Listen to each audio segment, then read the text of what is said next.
I am here with Joey Roo DeSena. Welcome to ConBravo. Oh, thank you. It's always fun to come. Third year here now. Having a good time? Always. Running around like a crazy person, but, that's part of the fun.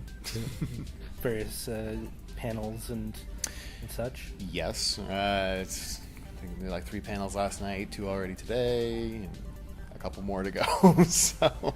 And all in the meantime, trying to get down to the I have the marketplace, which is great, and there's always a ton of fun stuff there. Just haven't had much of a chance to see it yet. Well, it's expanded this year. Yes, I noticed that. I spent a little bit of time in there, but not enough.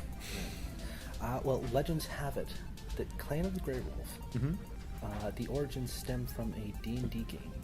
Yes. Well, it's worse than that. It's from a D&D, a weekly D&D game that I had set up. Daniel and I and another friend would go and play.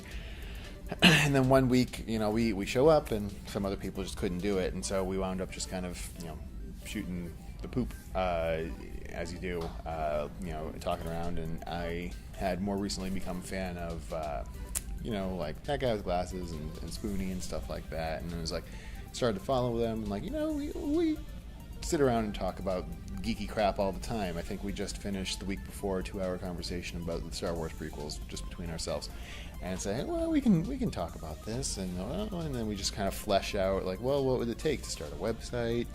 What would we even call it? Things like that, and like what kinds of content could we each make? And actually, really early on, something like 16-bit Gems was on my radar, because I didn't see at that time. At the time, this was like 2009. A ton of angry video game nerd clones. Yeah. As you do, if something's really successful, a lot of people try to copy it, and it was just oversaturated. And I was like, not enough people talk about these good games people don't know about, And so I thought that would be something somewhat innovative to try, and yeah, I enjoyed it. Well, how long have you been a pen and paper gamer? Probably since high school. Started with D&D 2nd edition. Again, geekily enough, we would play it during lunch in high school, and and then went off to college. That was before 2000. And then after college, Wizards of the Coast bought D&D and released 3rd edition, which I thought was much improved. I mean, I played 2nd edition. I wasn't too fond of the rules. I might be getting too esoteric here, but and then we would play. I remember distinctly one particular summer in college. We'd come home, and the old gang was back together, and we're like, let's just play D&D like every day or every night. And we'd get together. We'd start at like 10 p.m. and just go until the sun comes up. Sometimes it was a long campaign, but that was some of the most fun I've ever had. And that's definitely been a big part of my life. And then eventually later on, later on in my life, after moving on from college, I was still able to keep together with friends like Daniel, and we were able to do that for a long time, just that weekly D&D game. So, Any thinking getting into 5th edition? I'm going to Gen Con in less than a month, and I'm actually doing a long 5th edition, play test, I guess, since it's not really released, and just kind of trying it out. I tried 4th edition for a while. We went to Pathfinder, which I found, which is essentially 3.5. 7.5. Yeah, 3.75. And, just kind of like the feel of it better. It's not as generic as 4th edition at least started out. But yeah, I'm totally willing to give 5th edition a shot. Not that I have a huge amount of time nowadays to do such things, unfortunately. But Well, going back to video games. Oh yeah, that too. What is your earliest video game memory? Yeah. Personally, playing a video game when I was a kid. Must have been like 3 or 4. My parents got a PC, and this was in the mid 80s when PCs didn't do a lot, really. But some of the things they got were a couple of games for me. One was a Sticky Bear Reading. You can look that up. It's basically a game where you learn how to read and stuff. Again, I was like 3 or 4. And the game that came with it, which was Microsoft Flight Simulator, which I had no clue whatsoever to do. All I know is I would start and buttons would go, and then all of a sudden there would be this crack across the screen, which means you crashed. That is my earliest video game memory. It didn't go very far, but I really started to get into video games when I was about 6. We'd moved up to Vermont, of all places, and the local arcade. I would try to convince my mom to let me go as much as possible. And I had Super Mario Brothers arcade cabinet, and I fell in love. It's just a great game. It's one of the perfect games to just get someone involved with, and I played that for a few months. I remember it took me a long time to figure out how to get off over that first jump, that first pit, and then after a while I mastered the run and jump, get out of the second pit. And then eventually I found out from a friend at school. I went to visit him in his house, and he's like, "Hey, let's play Super Mario Brothers," and he pulls out this NES. And I was like, "What? You can play this at home?" And then it's just all Dawning down. of a new age. All downhill from there. If you want to put it that way.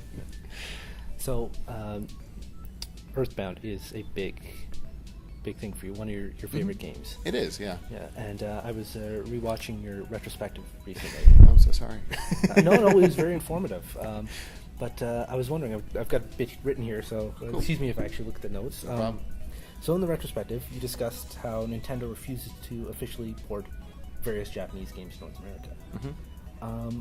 When there is obviously such a love for the Mother series and others, why are they so unwilling to take a chance? Even with the Wii store, as you said, it doesn't cost that as much to have a digital copy. So. Sure. And that's a good question. To the fans, especially of a cult hit like Earthbound, or even Operation Rainfall. Where they were trying to convince people were trying to convince Nintendo to release games like Xenoblade Chronicles and such in America. And it's just people are just like, "Oh, these are obviously great games. Why doesn't Nintendo do this? They're dumb." Blah blah blah blah blah. And it's more complicated than that. I mean, in the time since then, I've made friends at Nintendo. I've made friends in the Earthbound community, and more of that story fills out. This particular instance, I think it's you have Nintendo of America, but they're not their own entity. They always have to report back to what the mothership over in Japan does. And just from what I understand, a lot of the head honchos in Japan just honestly did not know that Earthbound somehow became this cult hit. All they knew it as was this game that was popular in Japan and just flopped in America. And it took something. It literally was people in the Wii U or the Miiverse community when the Wii U came out, and people were just doing fan art of Ness and stuff like that, and saying, "Oh, please release Earthbound," and that actually made the head honchos at Nintendo Japan say, "Well, Americans want Earthbound?" And to us, it's like, "Yes, what? Come on!" And they're like, "Oh, okay, yeah, sure." And that's eventually what made them release it. I mean, there's always been theories about maybe music rights, because there's a lot of samples and copies of like Beatles songs and stuff like that. But I guess they released in the end the same exact game that was released in '95. So I guess it wasn't a problem after all. We were just trying to find ways to tell ourselves, rationalize it. Yeah. Anyway, but so now we have Earthbound on the Virtual Console, and that's amazing. Yeah. One top 10 selling games on the console, Virtual Console, I should say. Well, thank you very much for your time, and Sure. hope you enjoy the rest of your weekend. Thank you very much. You too.